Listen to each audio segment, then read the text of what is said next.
Bonjour et bienvenue dans Pote à la compote, le podcast où Iggy Pop rencontre les alchimistes. Pour aujourd'hui, on s'attaque au nouveau bébé de James Gunn, avec le film Superman. Et pour finir, sur le très attendu Golden Compote, qui nommera le tout premier lauréat de Pote à la compote. Salut Pierre, j'espère que vous allez bien. Là, l'été approche. Fin de notre première saison, 12e épisode. Donc là, on rentre avec du lourd, avec un film que j'ai bien aimé, et que toi aussi. Donc on va parler de Superman 2025.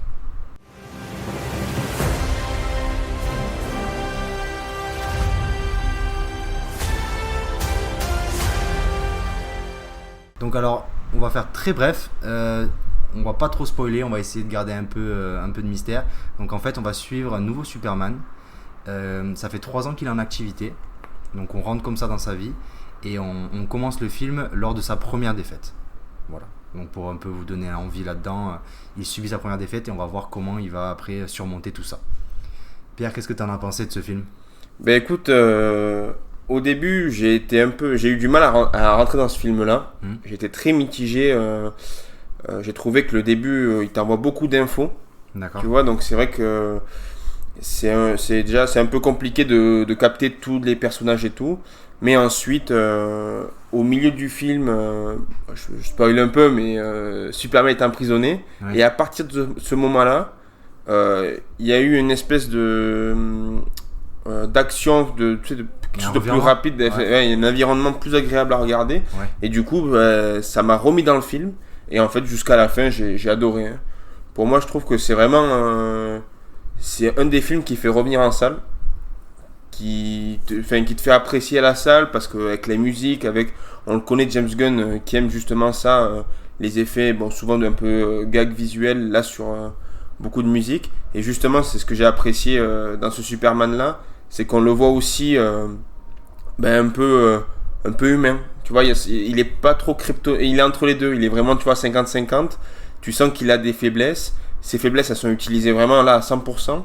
Et moi, j'ai beaucoup aimé justement le fait de montrer ces faiblesses-là au grand public, mais en même temps de dire, attention, pas parce qu'il a des faiblesses que ça va l'anéantir du monde, quoi, hein, dessus. Et toi, du coup, qu'est-ce que tu en as pensé de ce film ? Bah alors moi déjà, je l'attends depuis longtemps parce que alors j'avais suivi un peu l'histoire derrière là quand j'ai appris que James Gunn le réaliserait. Ouais. Parce que moi, j'aime beaucoup le travail de James Gunn, ce qu'il a fait sur les Gardiens de la Galaxie, c'est vraiment bien. Et j'ai un peu creusé un peu derrière ce qu'il avait fait. J'ai regardé ses premiers films. J'ai pas regardé Slithers. J'ai regardé par contre un film, il a fait Super, une sorte de film un peu une sorte de Kick-Ass. D'accord. Il a fait aussi le Suicide Squad, Oui. une sorte de remake reboot qui était vraiment pas mal. Et j'aime bien sa patte. J'aime bien ce qu'il propose. J'avais réussi à regarder la série Peacemaker qu'il avait fait. J'avais bien aimé. Donc quand j'ai appris qu'il allait réaliser le Superman, je me suis dit ok, on va voir ce qu'il va proposer. Parce que James Gunn, lui, ce qu'il aime bien, c'est un peu les losers magnifiques. Il aime bien filmer des mecs un peu pas forcément beaux, pas forcément victorieux, comme on le voit dans les Gardiens de la Galaxie, des mecs un peu des minables, et les rendre attachants. Ça, c'est ce qu'il aime, et c'est de là, c'est sa patte en fait. Et en fait, Superman, c'est l'homme ultime. Ouais. Donc je m'attendais de voir ce qu'il allait faire. Honnêtement, j'avais confiance, et il m'a pas déçu. Honnêtement, j'ai vraiment beaucoup aimé. Alors c'est vrai qu'au début, il y a énormément d'expositions. Il y a une sorte de petit texte explicatif au tout début qui joue beaucoup sur le chiffre 3. C'est ça. En disant, il y a 3000 ans, les premiers méta-humains sont apparus. Il y a 30 ans en arrière, Superman, un homme le plus fort d'entre eux est né. Il y a 3 semaines, etc. Il y a beaucoup ce chiffre 3 qui revient au tout début dans ce texte explicatif pour placer le film. D'ailleurs, ce petit chiffre 3, je pense que c'est pour faire référence à la Trinité de DC. Tu sais ce que c'est ou pas la Trinité ? Non. En gros, la Trinité de DC, en fait, c'est les 3 personnages les plus importants chez DC. D'accord. Dans les comics DC, c'est Batman, Superman et Wonder Woman. Ok, donc oui, effectivement. Quand ils parlent de la Trinité, c'est eux, c'est ces 3-là. D'accord, ok. Qui vont vraiment représenter tout l'univers. C'est eux un peu le point d'ancrage de cet univers-là. Et donc, du coup, je pense que c'est pour ça qu'il a voulu insister sur cette partie-là. Et donc du coup, j'ai beaucoup aimé. Comme il l'avait annoncé, il y a des musiques préexistantes. Normalement, il y a une très belle scène avec Mr. Terrific en plan séquence, avec une musique aussi. Et il a aussi relancer un peu Iggy Pop à la fin avec une Ouais, à musique la fin sur sa musique. que tu en parleras parce que je sais que tu as vraiment beaucoup aimé la musique. C'est Il ça. avait dit qu'il n'allait pas en avoir beaucoup parce qu'il veut garder Superman comme un objet cinématographique, donc du coup composer une musique pour lui. Donc il a fait composer avec David Fleming et John Murphy, et il a repris aussi le thème original de John Williams de Superman. Mais moi j'ai beaucoup aimé cet aspect un peu la guitare électrique. Franchement j'ai eu des frissons à certains moments, les scènes d'action, je trouve ça super bien fait. Les acteurs aussi sont bons. David Corenswet, je l'avais vu dans Pearl. Alors je savais déjà qu'il allait être le nouveau Superman, mais quand je l'ai vu dans Pearl, je me suis dit bon ok, il ressemble. Oui ok, il a une mâchoire, il est imposant. Ouais, bien sûr. Et je me suis dit à voir ce qu'il va faire. Honnêtement, franchement, il joue un Superman hyper chaleureux, lumineux, vraiment, vraiment différent du Cavill. Moi, j'ai pas trop aimé les Man of Steel ni les Batman. Ah ben, pour moi, le Cavill, c'était plus la face sombre de Superman, où tu vois, c'est quand même, t'as un Superman bodybuildé, c'est pas vraiment... j'ai pour habitude, là, sur ce Superman-là, de le comparer beaucoup à la réalité. Je me dis, c'est le plus proche de la réalité, tu vois, qu'on puisse avoir. Lequel tu parles? Je parle de ce Superman-là, qui est pas ok. avec Cavill, mais justement celui-là. Oui, oui. Parce que je trouve que Cavill, justement, il est trop imposant, beaucoup, tu vois. Alors, c'est sûr il est assez impressionnant, Oui. mais en même temps, ça dessert beaucoup le personnage en disant, bon ben, ok, là, c'est sûr que, alors que, il est quand même assez imposant. Enfin, Oui, oui, les stocks. Bah, en fait, Cavill, c'est vraiment presque on dirait un dieu en fait. c'est ça, exactement. Et le truc, c'est que là où j'arrivais pas forcément à m'accrocher au Superman, c'est qu'il était. Toutes les itérations de Superman étaient vues comme des dieux vivants en fait. Oui, On sait ce que c'est. Superman, c'est l'homme ultime. Mais j'arrivais pas à rentrer dedans parce qu'il n'y avait pas ce côté-là où et d'ailleurs, il l'explique dans le film qu'ils peuvent avoir des failles. oui. Superman peut avoir des failles et c'est ce qui le rend humain. Et le Cavill, moi, m'a pas forcément touché parce qu'il était un peu trop parfait, quoi. Un peu même sans forcément d'émotion. Oui, c'est ça. Il faisait ce qu'il avait à faire. Et même la réalisation de Zack Snyder, je suis pas vraiment fan. J'aime pas trop ce qu'il fait. Par contre, James Gunn, je trouve qu'il met beaucoup plus de lui. Il met des musiques qu'il aime. Dans la réalisation, il s'y donne à fond. Et honnêtement, c'est un des réalisateurs qui vraiment, dès que je regarde un de ses films, je suis happé direct. Quoi. Vraiment, il m'accroche avec sa réalisation. Moi, je trouve que sur une réalisation de super-héros, c'est encore très compliqué maintenant d'arriver à sortir des films comme ça. Quand tu as eu des Avengers pendant des années, quand tu as eu des DC Comics qui ont eu du mal à sortir justement du lot, avec des Marvel qui là, avec le multivers, commencent un peu à perdre un peu de leur aura, tu vois, sur ça. Je trouve que c'est là où James Gunn arrive à sortir. On l'a vu sur les Gardiens de la Galaxie, où par le fait de rendre les choses un peu plus drôles, un peu plus humaines, par le fait de mettre beaucoup de musique aussi, tu vois, enfin, c'est vraiment de rendre accessible ce cinéma et de montrer aussi que c'est des super-héros mais qui peuvent avoir qui peut se faire un café, qui peut aller aux toilettes, tu vois, il y a quand même des choses, enfin, il reste dans un paysage humain, ce que j'ai envie de dire. Donc c'est pour ça, non, moi j'aime beaucoup justement cette patte-là de James Gunn où il retransmet un peu le côté humain dans les super-héros que j'aime beaucoup. Et après, toujours voilà, exceptionnel dans ces cinémas-là hein, de super-héros. Je trouve que pour l'instant, c'est l'un des meilleurs. Et c'est pour ça que là, DC, on va en parler, hein, mais DC lui a fait confiance à lui pour partir justement sur beaucoup de films justement d'ici et essayer de repartir, de relancer une dynamique et je pense qui est assez bien réussie parce que là je crois ils sont à 200 millions. Ils ont dépassé 300 millions. Ah, ils ont dépassé pardon depuis que j'ai regardé tu vois. Donc et James Gunn le disait en interview tu vois il dit que c'est très bien mais que c'est pas fini. Oui. Tu vois et alors après ce que j'aimerais dire aussi au niveau du film c'est que t'as quand même en fait ce que j'ai trouvé un peu dommage dans le film c'est que c'est le premier, tu vois, des films d'ici. Oui. Donc c'est vrai que j'ai l'impression qu'ils ont trop besoin de nous montrer tout le monde, tu vois. Des fois, on ne s'attarde pas assez sur Superman, mais un peu sur chaque super-héros qu'on va avoir, Green Lantern, tu vois, tous ces personnages. Et c'est vrai que il y a des moments où je perds le film Superman, et je suis plus dans un film où on essaye de m'expliquer qui fait quoi, qui est qui, tu vois. Donc c'est vrai que, voilà, sur ça, moi, j'ai eu un peu de mal dans le film. parce que le film est exceptionnel, mais voilà, il y a certains moments où je sais pas comment toi tu l'as ressenti. Après c'est compréhensif. Moi honnêtement quand j'avais vu le casting sortir, c'est vrai que même il y avait une sorte de petite blague sur les réseaux en disant en fait il y a tout le monde dans ce film. Parce qu'il sortait, il disait il y aura tel personnage, tel personnage, tel personnage. C'est ça. Et en fait là où je trouve que ça va, parce qu'en fait je m'attendais à que ce soit beaucoup plus fouillis, à vraiment voir énormément de personnages à droite à gauche. Au final je trouve que c'est assez bien géré. James Gunn a réalisé la série Peacemaker, donc je pense qu'il sait traiter plusieurs personnages. La Gardiens de la Galaxie aussi pareil, il savait traiter plusieurs personnages. Et même moi, comme toi, j'avais peur de ça. Et là où je suis assez rassuré, c'est que dans le sens où, en fait, c'est la première pierre de tout le nouveau DC Universe. En fait. Donc du coup, il fallait à un moment donné peut-être rentrer dedans et poser cet univers-là en montrant que les méta-humains, comme ils disent dans le DC Universe, les sortes de super-héros existent. Et c'est peut-être ce qui peut pêcher. Alors moi j'ai bien aimé le Green Lantern, je trouve qu'il était assez drôle, j'aimais bien ce petit rôle là. Ouais, et puis la façon aussi de ridiculiser le personnage avec cette coupe au bol. Bon, je vous laisserai regarder le film, mais c'est assez drôle. Enfin, tu vois, il y a ces petits moments un peu drôles qu'a cette patte de James Gunn que je trouve assez bien. C'est ça, oui, c'est vrai qu'il a ce côté un peu loufoque là, il aime bien s'amuser. En plus, l'acteur qui joue ce personnage là, il est un ami de James Gunn.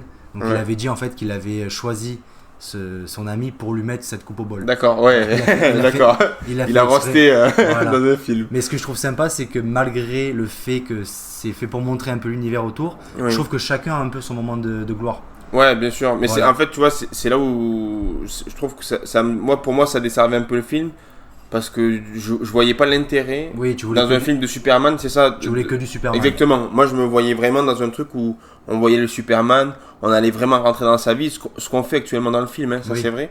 Mais il y a certains moments où c'est vrai que, pour moi en tout cas, je trouve que ça dessert un peu le film. Mais sinon, moi, je l'ai un peu eu cet avis-là par rapport à Crypto, donc le petit chien. D'accord. Voilà. Alors, je trouve qu'il marche bien. Il y a ces 2-3 scènes un peu drôles. Pour les gens, c'est le cabot de Superman. Oui, parce qu'il a un chien. Voilà, il a un chien aussi. C'est le cabot de Superman. Enfin, non, c'est pas le cabot de Superman. Attention. Voilà, attention. Pardon. Alors le super chien de Superman. Oui, du coup, mais c'est vrai que c'est drôle, mais oui, moi c'est pas forcément celui qui m'a touché le plus. Mais après, je trouve qu'il était bien fait, il sert à l'histoire, donc chaque personnage est bien traité. Mais voilà, mais moi ce qui vraiment m'a touché, c'est que j'ai retrouvé un peu l'essence de traiter un film de super-héros comme un film de super-héros. C'est-à-dire qu'on met un peu des enjeux dedans. C'est un film, bon du coup on explique beaucoup parce que mine de rien ça, c'est pour les enfants aussi, donc faut qu'ils puissent comprendre. Et j'ai ressenti un peu du Spider-Man de Sam Raimi. Voilà, on a traité un film de super-héros comme un film de super-héros. Donc c'est du divertissement. Il y a des idées de mise en scène, donc on peut pas s'empêcher de mettre de la mise en scène. C'est pas parce que c'est un film super-héros qu'on peut pas mettre des plans séquences, qu'on peut pas avoir des acteurs qui jouent, qui se donnent à fond. Pareil, les décors, on sent qu'ils sont réels. Ah, c'est sûr que le Daily Bugle, il est bien fait, ils ont tourné dans des décors pratiques, donc il y a tout ça qui fonctionne. Donc moi, ça m'a vraiment happé, et je trouve qu'on respecte un peu le spectateur en proposant ce genre de film. Voilà, donc c'est là que je pense aussi ça va faire bouger aussi sur l'aspect niveau du super-héroïque, parce que je pense que le film va peut-être faire, je crois, au box-office final, je pense qu'il va taper dans les 500 millions. Je pense que là ils sont bien partis. Je pense qu'il va faire 500 millions, je pense pas 600, ça paraît beaucoup, mais je pense 500 millions ça peut être bien, ou 450. C'est énorme. C'est énorme. Mais, et je pense que ça va mettre aussi un coup de poing à Marvel, qui lui du coup a sa recette qui marche, ils font rentrer de l'argent, ils ont leur film qui sort tous les ans. Et là, ils sont un peu revenus en arrière en disant qu'on va proposer des choses un peu plus qualitatives. Mais avec ce Superman-là, ça va montrer qu'il faudra redoubler d'efforts. Tout le DC Universe reprend à zéro avec ce Superman. Mais et ils vont prendre le temps pour chaque film. Oui. Non, et puis même, tu parlais de Marvel, mais par exemple, même Batman, tu vois, là avec Pattinson, je trouve que là, pour l'instant, je trouve d'ici, ils arrivent à partir sur une lancée où les films qui sortent, les séries avec le Pingouin, tout ça, moi je vois pas de déchets dans ça, tu vois. Alors que là, c'est vrai que Marvel avec justement Madame Web, où ça a eu du mal. Enfin, tu vois, il y en a un avec Heath Ledger, je crois. Non, le mec qui joue le vampire. Ah oui, non, mais attends, mais ça c'est Sony, ça. C'est pas le. Ah, c'est pas le. Non, ça appartient à Marvel, c'est des personnages issus de Marvel, mais c'est pas le Cinematic Universe en fait. Ah, c'est pas intégré dans le. C'est Sony. Marvel, ça va être tout ce qui est ce que tu vas voir. Par exemple, dernièrement, tu as eu Thunderbolts, tu vas voir les 4 Fantastiques, Ouais, tout ça, ça fait partie. Ça, ils font pas partie, c'est différent en fait, D'accord. selon les licences. ok. Ça veut dire tu verras normalement. Je pensais que c'était. D'accord. Non, c'est séparé en fait. Ouais, Voilà, il y a juste. Et en fait, Spider-Man normalement devrait être séparé, mais ils ont trouvé un accord avec Sony pour le ouais faire pour rentrer pouvoir dedans. le. D'accord. Voilà. Ok. Mais c'est vrai, ce que tu dis, c'est que ils ont bombardé en termes de séries, de films. Ouais, Ils ont tellement envoyé. Des fois, à une période, Marvel, c'était 3 films Marvel par an. ouais. Là, je trouve que c'est assez bien fait. Ça veut dire qu'il y a ce Superman là. Hmm. L'année prochaine, il y a Supergirl. Supérieur, Je crois que fin d'année, il y a Swamp Thing, je crois. Un film un peu horrifique qui va se passer ouais. dans l'univers d'ici. Donc ça va toucher à tout. Ils prennent aussi des réalisateurs un peu vraiment en vogue. Hmm. Et ils ont pris. C'est en discussion avec Luca Guadagnino, D'accord. celui qui a fait Challengers, Call Me By Your Ok. Name et tout ça. Ouais. Il est en projet pour réaliser un film. Bon, là, c'est un peu chaud parce qu'il y a des. On ne sait pas si ça continue. En tout cas, ils cherchent cette personne-là. Ils prennent des très bons acteurs aussi pour jouer les personnages. Ils cherchent un peu l'aspect artistique pour vraiment le côté d'ici. Mm. Donc il y a plus de qualité. Ils vont essayer de mettre plus de qualité que Marvel. Ouais. Donc c'est pour ça que je pense qu'il va y avoir une bonne concurrence entre les deux. Oui, c'est vrai que. Mais voilà, donc moi c'est ça que j'ai vraiment beaucoup aimé. Je trouve que l'avenir du DCU va être peut-être radieux. On va voir ce que ça va proposer. Oui, enfin, en tout cas pour l'instant. Pour l'instant, ça commence très bien. Voilà, c'est vraiment. Ça commence très très bien. Et à voir ce que ça va donner. Il y a des petites séries. Il y a une série aussi sur les Green Lantern qui va sortir en début d'année 2026. Ouais. Un peu à la True Detective. D'accord. Une série policière sur une enquête, sur des meurtres et tout ça. Donc en fait, ils ont les cartes en main pour faire quelque chose de pas mal. À voir, on va voir maintenant s'ils respectent les spectateurs en proposant des choses de qualité à chaque fois. Bah là, pour l'instant, en tout cas, tu vois. Et puis surtout, quand tu regardes le casting qu'il y a quand même sur le Superman, je suis beaucoup attaché justement à ça et je trouve Oui. que à chaque fois, ils choisissent les bonnes personnes. Je reviens sur le Batman, tu vois, ils ont sorti un Pattinson qui, c'est vrai, tu pensais pas à lui de suite pour jouer le Batman qui joue très bien. Là, Coren Svett, tu le disais. Oui. Qui sort aussi. Oui. Au départ, tu dis, bon, oui, effectivement, il a un peu la tête, mais c'est pas non plus. Là, en fait, tu dis, bah, c'est lui le Superman. Ouais, parce qu'il avait pas tant de blockbusters à son compte. Hein. Il était pas si connu que ça. Enfin, moi, je le connaissais pas déjà avant. Ouais, Je l'avais vu, je crois, un ou deux films. Mais, et d'ailleurs, petite anecdote, ce qui est drôle, c'est que Nicholas Hoult, qui joue Lex Luthor, d'accord. a auditionné pour faire Superman. Oui, pour faire Superman, ouais, je l'avais vu ça. Voilà. Il avait auditionné pour Batman, il a pas eu. D'accord. Et en fait, il a été pris par contre pour Lex Luthor. Lex Donc ce qui Luthor, est ouais. drôle, c'est que du coup, il s'est fait choper un peu la place par David Sweat. Mais, et du coup, il y a cette petite rivalité un peu des deux côtés, quoi. Ouais, c'est ça, de pouvoir. Qui est assez drôle, en fait. Mais bon, c'est vrai que quand tu vois le trombinoscope, tu dis, bon, quand même, il y a pas photo Non. Non, dessus. le casting est vraiment bien, je trouve que les Ça. acteurs sont sympas. Même, tu vois, Lois Lane, Ouais. Brosnan, quand. On me l'avait dit, tu vois, j'avais regardé un peu, c'est vrai qu'elle me disait trop rien, je me suis dit, bon, Je crois qu'elle a fait sais- une série, La merveilleuse Mrs. Maisel. Ouais. Je crois que c'est Oui, mais bon, je me suis dit, tenir un rôle de Lois Lane, c'est quand même, tu Ah oui. vois, assez gros. Dans un Superman, c'est quand même, c'est presque Oui. c'est un bon second rôle.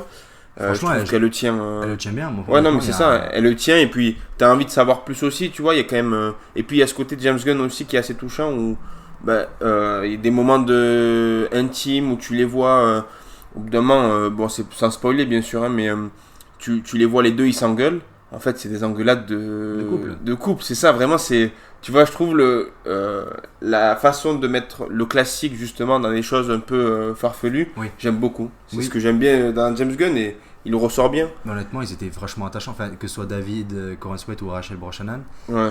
je trouve que les deux marchent super bien ensemble. Mm. Ils ont une bonne alchimie. Et moi, j'adore le Clark Kent. Je le trouve, il est plus réel qu'un. Ah oui, bien sûr. Franchement, ça marche Ouais. super bien. Et les deux, on voit qu'ils s'entendent bien. On voit qu'ils aiment partager des moments. Oui. Et c'est ça qui joue aussi. S'ils ont choisi deux bons acteurs. Et c'était l'aspect principal en fait pour le casting. D'accord. Ces deux. Ok. En fait, en gros, j'avais un peu suivi sur les réseaux pendant que ça se faisait. Ouais. Donc en gros, il y avait aussi l'actrice Emma McKee, tu Ok, vois qui c'est, ouais. celle qui jouait dans Sex Education, qui est à moitié française. Ouais. Elle, en fait, en gros, ils ont casté les Superman et Lois Lane en même temps. D'accord. Et ce qui les faisait, en gros, choisir les personnages, c'est qu'il fallait que le Lois Lane et le Clark Kent soient bien ensemble.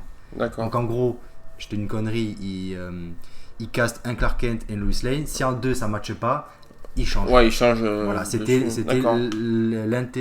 c'était la volonté numéro 1 de James Gunn, c'est que c'est vraiment cette alchimie-là. Ouais, d'avoir ce côté. C'est comme ça qu'ils ont casté leur personnage. Ben en tout cas, c'est vraiment réussi, tu vois, dessus. Et puis, ils ont même casté Isabella Merced, Ouais, c'est ça? C'est ça, ouais. Dessus, Ouais, qui joue dans The Last of Us, qui a fait un carton déjà là, sur la dernière saison. Ah, mais elle est en pleine ligne de mire, là. Ah, ben là, tu vois, elle prend un rôle qui est. Alors, c'est vrai qu'on la voit très peu sur les 3 super-héros qu'on voit. C'est vrai que c'est celle qu'on voit un peu moins. Mais je trouve qu'elle tient très bien le rôle, tu vois. D'une adolescente un peu avec justement ses super pouvoirs. Moi j'ai beaucoup aimé ça. Ah, mais elle part sur de très bonnes bases. Ben, elle a joué aussi dans Alien Romulus, que j'ai beaucoup aimé. Honnêtement, franchement, ouais, c'est au même titre qu'on a parlé la dernière fois de Kyle Spiney. C'est les top des stars qui vont arriver dans les prochaines années. Ah oui, là pour l'instant, on va la voir, je pense, tous les ans, on va faire un film. Ouais. Voilà, donc, mais c'est vrai, et aussi j'ai bien aimé aussi le Lex Luthor, que je trouvais un peu un vilain, on peut le dire, c'est un vilain caricatural. Il est juste méchant en fait. Oui, et puis c'est vraiment pour lui qui veut faire du mal. C'est pas, tu vois, quand tu comprends les vraies raisons de pourquoi il veut anéantir Superman, tu te dis bon, en fait c'est juste un enfant qui a pas eu son goûter et du coup il en veut à sa mère. Il est jaloux en fait. Ah non, vraiment c'est ça. C'est juste un haineux, et moi j'ai bien aimé son introduction où en gros on rentre direct dans le fil dans le vif du sujet, et on le voit là déjà derrière manipuler les trucs, et on rentre direct. On nous dit pas c'est Lex Luthor parce qu'on sait qu'il est Lex Luthor, on sait qu'il est chauve. Donc on voit un chauve riche, intelligent, donc on sait que c'est lui. D'ailleurs, et on voit que le mec est à fond petit fun fact, tu sais qui c'est qui a coupé les cheveux de Nicolas Hoult? Non. Son fils. C'est son fils. À 7 ans, il lui a coupé. Il lui a rasé la tête. Le crâne rasé. Oh, j'ai lu ça dans mes petits papiers. C'est mignon. Je me dis putain, c'est sympa. Je lui dis t'as 7 ans, t'es coiffeur de Lex Luthor. Bon. Ah, je pense que il a dû rigoler, il a dû le dire pour son ouais, je pense que c'est ça. Rase-moi la tête. Il lui a rasé un petit bout, il lui a dit allez, c'est bon, là je vais chez le coiffeur parce que t'as déconné. Et ouais, c'est vrai. Et du coup, la musique, toi t'as bien aimé ou pas, cette petite guitare là, ce thème de Superman? J'ai beaucoup aimé. Et puis, ce que j'ai aimé, c'est que justement, comparé, j'avais peur que tu vois, comparé au Gardien de la Galaxie, on ait beaucoup trop de musique. Et que justement on n'ait pas assez de Superman parce que je voyais pas trop de musique qui pouvait être compatible avec les Superman. Bon, j'avais un peu du mal avec ça, tu vois. Et en fait, au final, il en a pas mis tant que ça en fait. Il en a pas mis beaucoup, il en a mis une très bonne à la fin, il en a mis quelques-unes, mais en fait à chaque fois il arrive quand même à bien gérer ce côté musical et à mettre vraiment dans l'action toutes ces guitares, vraiment je trouve ça exceptionnel de sa part, et c'est pour ça que dans les films des super-héros, je vois pas qui on peut prendre de plus fort actuellement, tu vois, en 2025. Alors après, les 4 Fantastiques sont pas encore sortis, donc on va voir aussi, tu vois. Ça va donner. Voilà, non, mais c'est ça. J'ai vu que 2-3 petites, parce que je sais pas trop de regarder les bandes annonces quand on commence à approcher de la date de sortie. Mais visuellement, ça a l'air sympa, les 4 Fantastiques. Bon, ça reste du Marvel, je pense que la fin va un peu teaser le prochain futur Avengers. Mais j'espère qu'on va avoir des trucs qualitatifs dans le temps avec cette sorte de concurrence un peu. Je pense que ça va être une bonne concurrence. Ouais, je pense aussi, parce qu'après, de toute façon, c'est pas les mêmes. Vraiment, Marvel, c'est une machine à cash. De toute façon, dès qu'ils sortent quelque chose, il y a des gens. Alors que DC, depuis qu'il y a eu, tu vois, tous ces problèmes avec Batman, tu vois, je pense que ça a vraiment calmé un peu les gens sur ça. Et puis les gens sont un peu moins. À part vraiment les gens ceux qui lisent les BD, mais après, tu vois, sur ça. Jusqu'à maintenant, en fait. Réactif, on va dire. Chez DC, ce qui a marché, c'était les Dark Knight et le film Joker. Donc des films qui n'étaient pas connectés. Et en fait, ce qui les saoulait chez eux, c'était vraiment de connecter tout cet univers-là. Parce qu'ils veulent vraiment tout créer. Donc du coup, c'est pour ça qu'ils ont fait appel à James Gunn, qui a vraiment un savoir au niveau des comics books, qui est vraiment très appuyé. Je pense dans le cinéma, il y a Tarantino qui a une très bonne connaissance du cinéma. Et on peut se rapprocher chez James Gunn par rapport à ça aussi. Voilà, il est à fond là-dedans, donc il va un peu connecter tout ça. Et je pense que si c'est entre ses mains, honnêtement, on n'a pas trop de soucis à se faire. J'espère qu'ils vont se faire plaisir, qu'ils vont proposer à des acteurs peut-être. D'ailleurs, il tease beaucoup ça. James Gunn, il parle beaucoup sur les réseaux sociaux. Il dit qu'il y a pas mal d'acteurs qui viennent le voir en étant intéressés. D'accord. Il ne donne pas de nom. Par contre, il t'explique que ce sont des bons acteurs. Des bons acteurs. Donc ça peut être, je sais pas moi. Je vais peut-être te dire une connerie, mais ça peut être un Ryan Gosling qui va proposer une histoire sur un Green Lantern ou sur un Green Arrow, etc. Tu vois. Vu que c'est quand même quelqu'un qui est bien ancré dans le visuel, dans le paysage audiovisuel actuel. Je pense qu'ils peuvent sortir des Peterson. Notamment là, le nouveau Green Lantern, enfin la série Lanterns. Ouais. Il y aura du coup Guy Gardner, donc celui qu'on a D'accord. vu Oui, avec celui la qu'on a Coupe vu Ball. avec la Coupe au Il bol. y aura aussi Aaron Pierre et il y aura aussi l'autre acteur, je sais plus du tout le nom, je regarderai après. Mais du coup, oui, ils prennent des bons acteurs comme ça, Ouais. un peu pour. Pour justement. Ouais, et puis pour monter un peu l'engouement. C'est ce qu'on voit aussi dans les 4 Fantastiques. Tu vois, il y a quand même un casting qui est assez sexy, hein, de Oui, toute façon. là, les 4 fantastiques, là, ils ont pris que des acteurs hype du moment. Oui, non, mais c'est pour ça que ça donne envie aussi d'y aller. Donc je pense que ils vont voguer aussi sur cette vague-là. Mais c'est vrai que James Gunn, tu vois, il attend pas que ça pour justement faire des bons films. Moi, c'est ce que j'aime bien dans sa patte-là. Oui. Et puis tu parlais aussi des bandes annonces. Et c'est vrai que tu vois, on en parlait, t'étais un peu réticent tu m'avais dit, ouais, ils sortent beaucoup de bandes annonces sur Superman, tout ça. Et c'est vrai que je les avais regardées. Et après, je me suis dit, putain, peut-être que j'ai fait une connerie, j'aurais dû écouter Clément, tu vois. Ça fait un peu trop. Je trouvais que ça faisait beaucoup de bandes annonces. Et au final, j'étais agréablement surpris. Parce que j'en ai retrouvé très peu. Vraiment, tu vois, similaires au film. Oui. Ça que j'ai bien aimé, c'est que c'est assez bien coupé. Et justement, comparé, il y a certains films, là je les ai pas en tête, mais je sais qu'il y a des films où en 2 bandes annonces, bon, t'as vu la moitié du film, quoi, Oui. tu vois. Bah là, pour le 4 fantastique, je trouve qu'ils en montent un peu trop. Ouais, Galactus, qui est le méchant du film, je trouve qu'ils en ont montré un petit peu. Mais là, j'ai vu 2-3 scènes qui ont l'air sympas, hein, bien sûr. Mais je veux pas voir ça maintenant. oui, Moi la scène par rapport au Superman que je voulais pas forcément voir, c'est la scène où il utilise son rayon laser. Où il Ouais. va dans les airs et il tourne. Ça, je d'accord. trouvais ça bien. Mais j'aurais préféré la garder pour le film. Ou la scène où il met une droite à un ennemi et que ses dents ricochent sur une sorte de caméra en fait. Ouais. Voilà, ça pareil, j'aurais préféré peut-être l'avoir pour le film. Mais après, ce qui est bien et ce qui est vrai, c'est que dans la première balance qui est sortie, James Gunn l'a dit, que tout ce qui se passe là, c'est que les débuts du film. Et on s'aperçoit que oui, donc c'est vrai que c'est le début du film. Ouais. Et après, du coup, ça se calme. Mais et du coup, on n'en parle pas beaucoup. On n'en parle pas, enfin, on voit pas énormément de choses. Donc, Oui. il garde un peu le mystère. Et moi, c'est ça que je voulais. Mais c'est vrai qu'après, à la fin, c'est du marketing. Il faut un peu aguicher les gens. Donc, je comprends. Donc, c'est vrai que ce qu'il faut faire, c'est que si on peut avoir de bande-annonce ou de dernier teasing, c'est que à 2-3 semaines de la sortie, faut bloquer des noms en fait.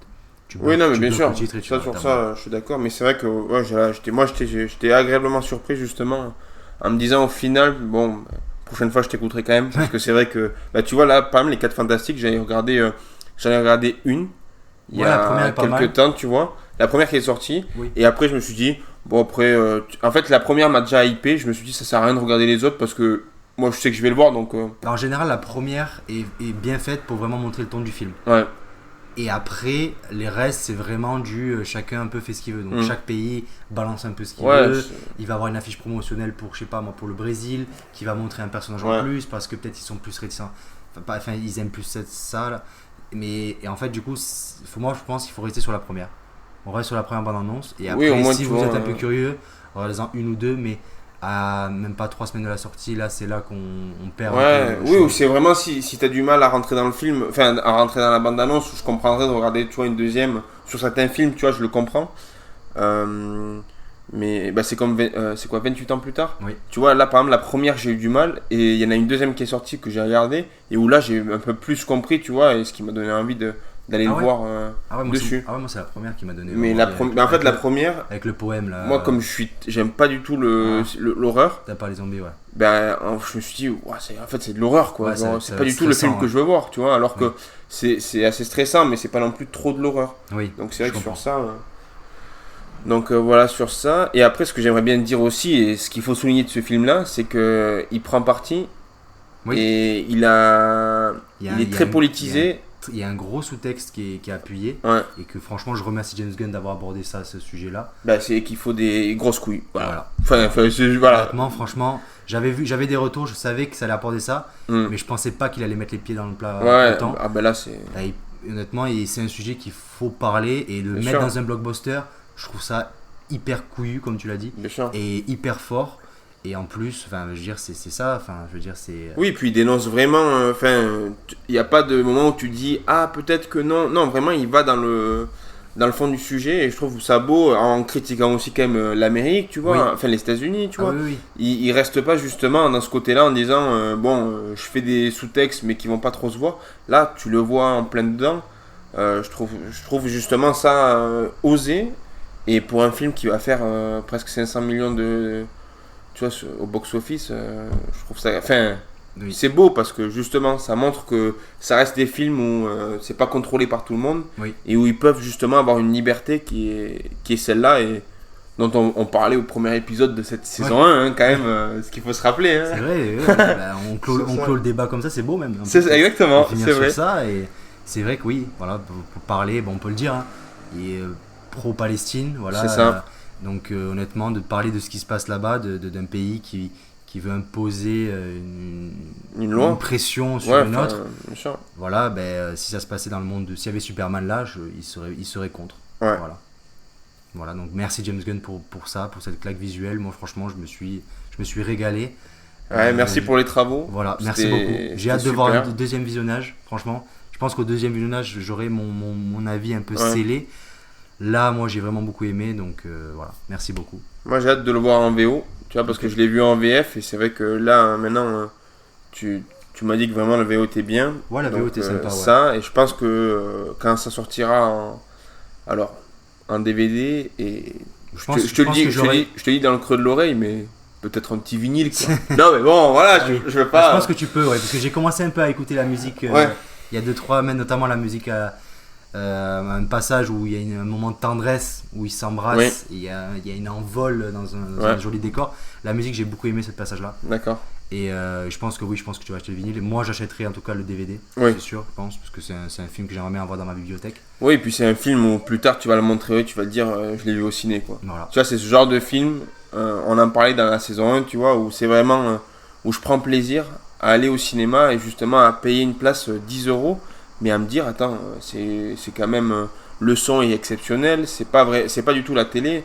Alors effectivement, si t'as un home cinéma chez toi, tant bien que tu te fasses, tu vois, mais voilà, pour quelqu'un de lambda qui a pas envie d'avoir quelque chose de trop perfectionné à la maison, je trouve ça super de pouvoir voir des films sous clim, dans un bon siège, et avec des petits pop-corn, voilà, pour ceux qui se laissent aller. Ça, c'est le cinéma champagne.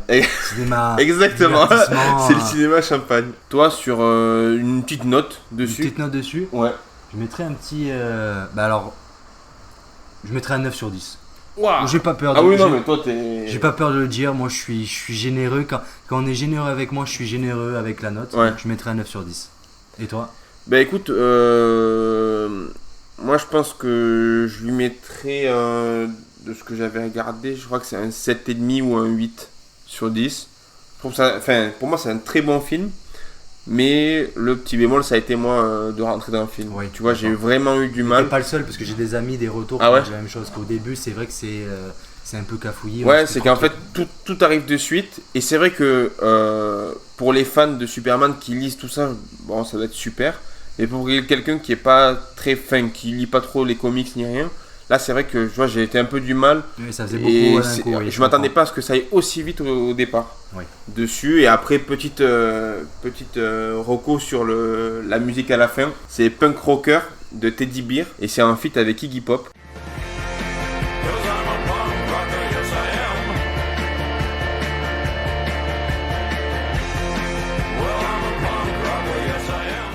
Je pense que maintenant on peut passer à... vous l'avez entendu tous. On va passer à la nomination. Voilà, on va nommer la Golden Compote. Voilà, grand gagnant. Vous avez voté. C'est ça. Vous avez été tellement à voter qu'on ne savait plus. Ça s'est joué de beaucoup ou pas ? Alors, il y a eu quand même un grand gagnant dans la foulée, mais c'est vrai que tu vois, Lucie a eu du mal à faire tous les décomptes, parce qu'on l'a fait sur TikTok, sur Twitter, sur Instagram. Voilà, ça a été quand même un sacré engouement. On vous remercie justement pour la participation. Oui. Il y a eu vachement de monde, justement, beaucoup sur Instagram, tu vois, qui ont participé, qui ont joué le jeu. Et justement, ça permet maintenant de vous dévoiler enfin ce premier lauréat de Pote à la Compote. Donc d'abord peut-être commencer par expliquer aux personnes qui n'ont pas pu justement voter, parce que c'était sur 24 heures, on n'a pas voulu faire plus long. C'est normal, oui. qu'est-ce qu'il y avait, mon petit Clément, comme film? Alors, il y avait La La Land, réalisé par Damien Chazelle. Il y avait Mommy, réalisé par Xavier Dolan. Il y avait Drive, réalisé par Nicolas Winding Refn. Et il y avait aussi une mini-série qui est Normal People, réalisée par Lenny Abramson et Etty McDonald. Donc voilà, il y avait quand même 4 super... Enfin, une série et 4 super bons films. Oui. Donc voilà, ça a été nos recos à nous, qu'on a vraiment apprécié. C'était les films ou les séries 2025 qu'on a pu regarder en 2025 ou qu'on a apprécié dans cette saison 1. And the winner is... Normal People. Donc voilà, donc c'est Normal People qui a gagné. Bah, donc, écoute, vous avez voté. Vous avez tous voté. Merci beaucoup. Ça a été un sacré vote. Il y a eu quand même beaucoup de... Alors, sur Normal People, il y a eu beaucoup de personnes qui ont voté pour Normal People. Je vais vous retrouver les statistiques. Je les ai sous les yeux. Alors, on est sur 6 votes pour Normal... On est sur 43% pour Normal People. Ouais. Et ensuite, il y a un beau coup d'à-coude entre La La Land et Mommy. Oh. Les deux sont à 21%. Et ensuite, en dernière position, on a Drive. Drive qui a Voilà, fini, ouais. dessus, qui a fini à la fin de ce classement. Mais voilà, déjà, qui est Moi sur... j'étais assez agréablement surpris par Mommy. Parce Ah que du ben, coup, je l'avais proposé. Bien sûr. Et après, c'est vrai que Xavier Dolan est quand même assez connu. Mais je pensais pas que pas mal de personnes allaient voter pour celui-là aussi. Donc ça me fait plaisir. Ouais. Vous avez choisi aussi ce film-là. Donc je vous en remercie. Et puis, enfin, tu vois, pour moi, ça a été ma claque 2025. C'est vrai? Si j'en ai une à dire pour l'instant, la 2025 n'est pas finie. Oui. Mais tu vois, sur la saison 1, c'est un des films qui m'a le plus ému pour l'instant sur 2025. Ça, c'est sûr que, Ça me fait plaisir. tu vois, c'est un film que j'aimerais, qui me plairait de regarder. Voilà. Bah alors, on vous a tout dit. Bon, mec, merci beaucoup. Voilà, merci à vous, merci pour cette super saison 1, merci Clément. Ouais. On se revoit quand en septembre? Bah écoute, on se revoit en septembre, alors on n'a pas encore les dates, ça on verra ensemble. Vous On avez espère se revoir pour une belle surprise. Oui. On le garde encore dans les fourneaux, on n'a pas encore toutes les réponses de tout le monde. Non, la compote est dans la casserole. Voilà, dessus. Elle mijote. Mais voilà, on est là j'ai regardé, on a 300 écoutes sur la saison 1, donc c'est super sur une première saison, tu vois. On prépare une super saison 2 avec du générique, avec plus de... alors, là maintenant, on va garder ce même système avec un film par épisode. Ça vous évitera justement d'être un peu trop lâché dessus. Là, on part sur un système avec 24 épisodes quand même. Donc, on va pouvoir parler de 24 films, 24 séries. Voilà, on reste encore ouvert sur tout ça. On vous remercie d'être là à nous suivre. Restez sur Instagram, on lâchera des petites infos en août, je pense, sur ce que fait la compote pendant l'été. Dessus. Ouais, des petites photos, des petites. Voilà, pour savoir si on va bien. C'est ça, des petits trucs, des petits trocos, des 4 fantastiques qu'on aura vus. Voilà, des petits films qu'on aimera bien voir. Donc voilà, on vous remercie pour tous. Et puis, Clément, je te laisse le mot de la fin. Ben, merci à tous. Profitez de l'été, profitez de vos amis, de votre famille. Voilà, réunissez-vous autour d'un barbecue avec peut-être, je sais pas moi, en fond sonore, une petite pote à la compote qui passe quoi. Voilà, au cas où vous avez quelques épisodes à faire avec des micros de qualité et quelques petits sons de Phoebe Bridgers si besoin. Voilà, si vous voulez, vous avez possibilité tout pour réussir. Voilà, passez un très bon été à tous. Merci à toi Clément. Bisous. Fortunata a tutto.